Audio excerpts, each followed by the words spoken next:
going to feel fantastic.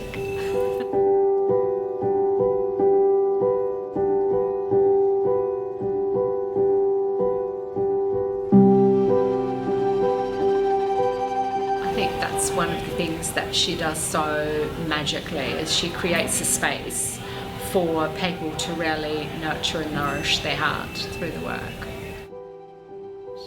And I have had some amazing healings in Robbi's work, from Bali to Australia, and every time, you know, my heart's been completely nourished and nurtured and been able to heal, and that I think is quite unique. Yeah.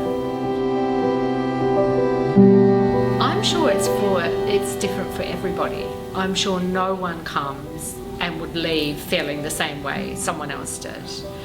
But I think come with an open mind, you know, don't come with any preconceived ideas, because I do believe you're going to get from it what you need on the day.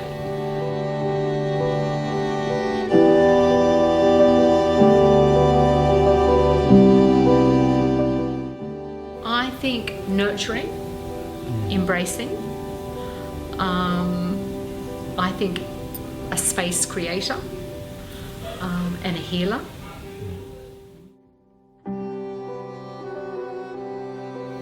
I could go on. I've got lots of words to describe her. I love her. I think she's amazing.